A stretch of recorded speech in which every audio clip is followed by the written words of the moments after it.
welcome or welcome back to my channel. It's Ren. On the way in, go ahead, like, comment, and subscribe. It's the easiest and the freest way to support your girl, so go ahead, get the clicking below. I appreciate it. I appreciate you, specifically you. So today I wanted to hop on here and have a quick conversation about conditioning. Now, this just randomly came to me, so just keep that in mind, okay? So something that I've noticed, and this is something that I've actually noticed looking back over my history since childhood, that when it comes to boundaries, these are ways that we're being fed conditioning on how to treat each other. And I realized that some people use it for good, and then other people honestly use it for manipulation. Whether they realize it's manipulation or not, I can't really say, because who knows, maybe someone feels that same way about me and my boundaries. But I realized that a lot of times people take something very standard and they'll have a reaction to it that makes you now feel that you are either tripping, you're being selfish, you're not being accountable. People will put a lot of different labels on things to try to convince you that you're basically asking for too much. This isn't a space that they'll entertain. Basically, when they are in the time when they need to just be heard, they expect you to hear them out. Whereas when it was you, it's just like, that's on you to handle your own ish. And it's just like, well, why doesn't the same apply to you? Like, really, why doesn't it? And it's something that I have been realizing since childhood, and even in the way that I was raised. Like, I know I mentioned before where it was like I was kind of raised to keep my opinions, my thoughts, and my feelings to myself. And I had pretty much just got conditioned that how I felt wasn't important. What I had to say held no weight. How I felt was irrelevant. And so I ended up, like, that conditioning ended up falling on me as I grew through life. And it's really unfortunate, because something like that, something like your voice, once it's stripped from you, it's hard to get it back. And then especially the moment that somebody applies a little bit of pressure on you, you're honestly right back to childhood. And it's like, oh man, I forgot I can't, I forgot it's not safe to do this. So let me go ahead, be small again. Let me go ahead, shrink. Let me go ahead, do this, do that. So that I'm not scolded, or I'm not rejected, or I'm not this, I'm not that. All so that you can keep yourself from being hurt. And a lot of times I can't speak for everybody, but someone like myself, and I'm sure a lot of other women, we put walls up all of a sudden. And so once we start putting those walls up, we're trying to protect ourselves, but it doesn't come across as protection. It comes across as repelling energy. And so it's one of those things where you're danged if you do and danged if you don't necessarily realize that pattern. Now, once you realize that pattern, you have the power in your own hands. I find myself now, as I go through life, as I'm aging, as I'm now a mother myself, I go through different ebbs and flows of falling in and out of being scared to communicate, just because that's just how I was conditioned. And that's no shade towards anybody, not my parents or anything, because they were just doing the best that they could with what they had. And especially the time that I grew up in, I was born in the 80s. So, for me, it's just like that was just the era that we was in. And nowadays we have all this gentle parenting and things like that. And so I definitely try to, condition-wise, not make my kids feel like it's not safe for them to share exactly how they feel. So within my own experience, something that I noticed that came a part of my conditioning is people pleasing. And I had this conversation with my husband just recently about how easily people pleasing can fall into someone's experience, like, and even children. And that's why I take parenting so seriously, because as someone who was a former and every now and again still a people pleaser, I don't want that same life for my children, because I know how draining it is. I know how hard it can be to say no. I know how scary it can be to have your own boundary and be like, yeah, nah. Like with a lot of people, it's really, really easy as usual. But then some people, it's just like, I'm scared like I'm a little kid all over again. And I don't want that feeling for my kids, and for them to grow up and then perpetuate the same thing down to theirs. That's why they say healing takes place 7 generations forward and 7 generations back, because me healing this heals them, which heals their kids, which heals their kids, and it just keeps going on and on and on and on. And now we have a new pattern in our experience, and that's one that does not necessarily include ones of fear because of the conditioning that we have been placed upon us. And so I noticed that I had been conditioned in many ways, and not just, a lot of times it's not necessarily the obvious ways. It can be like really subtle ways where it's like, that somebody, basically you learn to know better than to share certain things, and you learn to know better. And a lot of times these be like people that you really have deep connections with, or seemingly deep connections with, to keep it to yourself, because the moment that you say something is going to cause chaos. And then within this chaos, it conditions you to avoid it from the get-go. So it's just like, it turns into people pleasing, because it's like, oh, well, I know if I say this is going to turn out really bad for me. So let me not say anything at all. And so not only are you now not able to even express what you need to get out in an effective way with the person that you need to get it out to, but now you're also in fear of the repercussions of it. And so whatever title people want to put on that's fine. And it's just really unfortunate how easily conditions can be put upon us, and a lot of times we don't realize it until it's too late.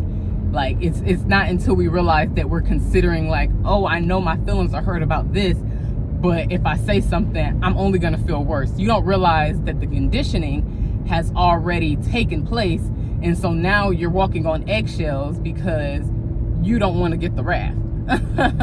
So that was my childhood in a nutshell. And I can't even say my childhood in a nutshell, because I didn't even express any of that stuff. I just knew better. I was the third, and so for me it's like I saw how things happen with everybody else, and so I just learned to shut up from the get-go. And I know that it was just an unheard rule or unspoken rule to just repress everything. It just is what it is, and you're gonna deal with it. And not like a, hey, here's how we effectively deal with it, because it is what it is, but just like a, oh well, is what it is type of thing. And so for a child, that can be really hard to process and really hard to navigate relationships when you become an adult, because when it is time to express, to build with other people, you can put yourself in really odd and awkward situations because of your own fears and your own insecurities that have built up from having to repress so many things. And so I've realized at this point that I'm done with repressing. Now, that doesn't mean that everything is worth addressing. Like, that doesn't change any of that. Everything isn't worth addressing, and everything isn't worth your efforts or your time to address. So I weigh it out at this point to see if is it worth it? Is it gonna make a difference? Is it gonna be worse? Is it like, what are the conditions here at hand? And then from there I assess if I'm going to address it. Now, a lot of times what I realize is that if I do keep something to myself, it starts to affect me. So that's why I'm grateful for all forms of expression. If you don't have someone to express things to, find a therapist. There's all kinds of pay scales and things like that, because I have to pay out of pocket, but nevertheless, to me, my mental health is far more important than $1. So I just make that sacrifice and pay for it out of pocket. Thank God for who he sends into your experience, because I was paying out of pocket, and I guess she somehow found out that I was paying out of pocket, and based off of the things I was telling her, I don't know if she felt bad for me. I don't know what happened, but she was just like, we're not doing this. And she literally canceled the appointment so that I wouldn't get charged for it. We still had the session, and she set me up on another platform so we could do it for free. Talking about God's favor, I'm grateful. But nevertheless, you never know what types of things open up for you when you open yourself up to get the healing and the hope that you need. So I just wanted to say that, because that's something that I didn't realize that I had been conditioned since a child. So things that I might deem as normal are under a skewed view, because I'm viewing it from the shut up view. I'm viewing it for the you better be quiet because ain't nobody talking to you view. I am doing it from the view of fear that I'm going to be scolded and rejected. And so when I'm looking at things through that lens, it's like, well, of course, because now that's what you're going to mirror back to you. And I think that one thing that we can do to change the conditioning is first acknowledging it.